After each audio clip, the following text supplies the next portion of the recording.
تمام تعریفیں اس اللہ کے لیے ہے جو حلیم ہے، بہت عظیم ہے، اور میں گواہی دیتا ہوں کہ اللہ کے سوا کوئی معبود برحق نہیں ہے، اور میں گواہی دیتا ہوں کہ ہمارے نبی محمد صلی اللہ علیہ وسلم اس کے بندے اور رسول ہیں، ان پر درود و سلام نازل ہو۔ حمد و صلات کے بعد مسلمانوں، میں اپنے آپ کو اور تمہیں اللہ سے ڈرنے کی وصیت کرتا ہوں، اور اس بندے کے لیے خوشخبری ہے جس کو اللہ تعالیٰ تقوی کی دولت سے مالا مال کر دیتا ہے۔ مسلمانوں، ماہ رمضان روزوں، قیام، صدقہ و خیرات، جود و سخا، احسان، ذکر و اذکار، دعا اور قرآن پاک کی تلاوت کا مہینہ ہے۔ اللہ کے بندوں، کلام الہی کو غور و خوض اور تدبر و تأمل سے پڑھنا اور ان سے نصیحت حاصل کرنا، خصوصاً رمضان میں، یہ عبادات میں سے سب سے عظیم اور افضل عبادت ہے۔ ارشاد باری تعالیٰ ہے، رمضان کا مہینہ وہ ہے جس میں قرآن اتارا گیا، جو لوگوں کے لیے سراپا ہدایت ہے اور جس میں ہدایت اور حق و باطل کی تمیز کے واضح دلائل ہے۔ عبداللہ بن عباس رضی اللہ تعالی عنہما کہتے ہیں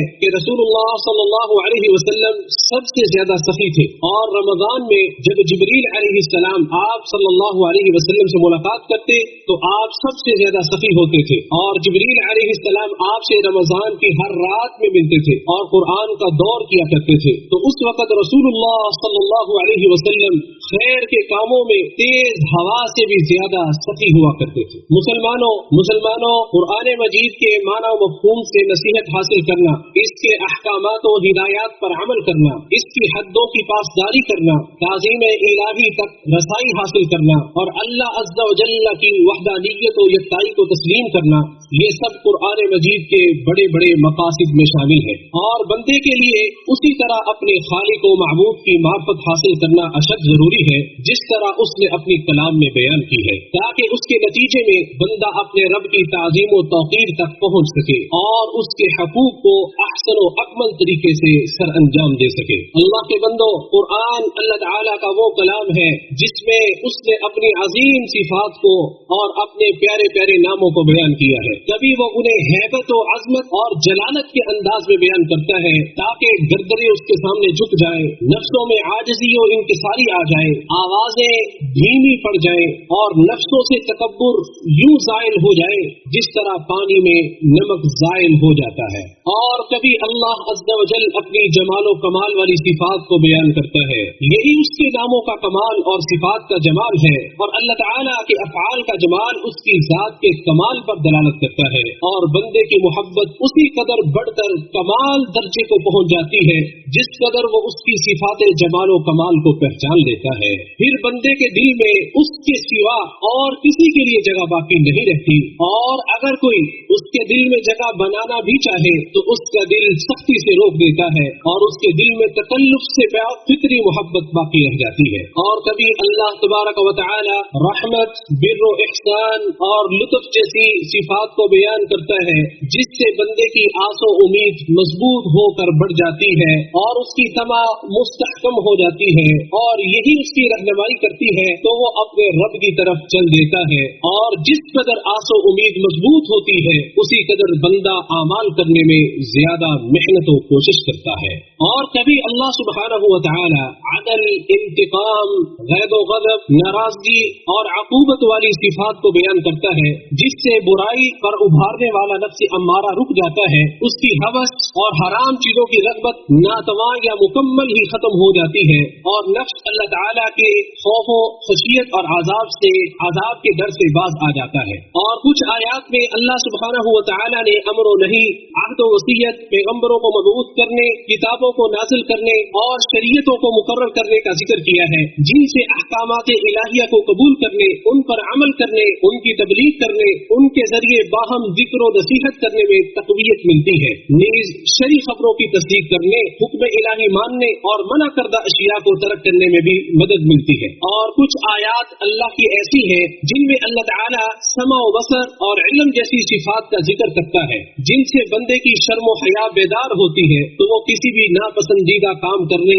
یا سننے میں اپنے رب سے شرماتا ہے، حتیٰ کہ وہ اپنی تنہائی کو بھی اللہ کی ناپسندیدہ کاموں سے پاک کر لیتا ہے۔ تو اس کے نتیجے میں انسان کی حرکات و سکنات، اقوال اور سوچیں بھی شریعت کے دائرے میں رہتی ہیں۔ اور کچھ ایسی آیات ہیں جن میں اللہ سبحانہ و تعالیٰ کے کافی و وافی ہونے، بندوں کے مفادات کی نگرانی کرنے، ان کے رزق کا اہتمام کرنے، ان کی مشکل کشائی کرنے، اپنے ولیوں کی مدد، ان کے دفاع، ان کے ساتھ معیت الہی جیسی صفات کا اللہ نے تذکرہ کیا ہے، جن سے بندے کے توکل الہی، اسی کی ذات پر بھروسہ اور ہر حال میں اسی کی رضا پر راضی رہ کر اس پر قائم رہنے میں بھی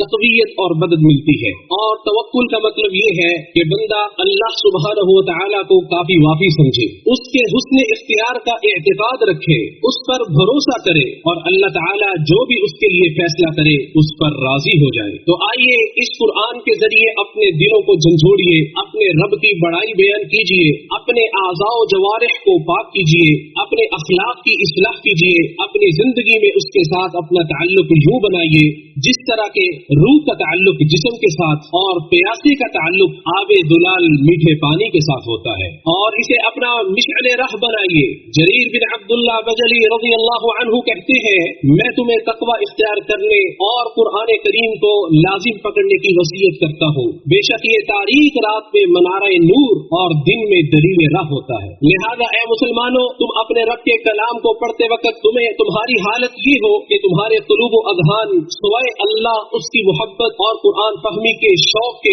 ہر چیز سے خالی ہو۔ ارشاد باری تعالی ہے، بے شک اس میں نصیحت ہے اس کے لیے جو دل رکھتا ہو یا کان لگائے اور وہ متوجہ ہو۔ سلیمان خواص کہتے ہیں، میں اپنے نفس سے کہتا ہوں کہ قرآن کو اس طرح پڑھو گویا تم اللہ کو کلام کرتے ہوئے سن رہے ہو، تو تلاوت میں حلاوت و چاشنی آ جاتی ہے۔ اللہ تعالیٰ میرے اور آپ کے لیے قرآن کریم میں برکت عطا فرمائے اور مجھے اور آپ کو اس سے نفع عطا فرمائے۔ میں اپنی بات کو یہیں پہ مکمل کرتا ہوں اور تمام طریقے تمام جہانوں کے پالنے والے اللہ کے لیے۔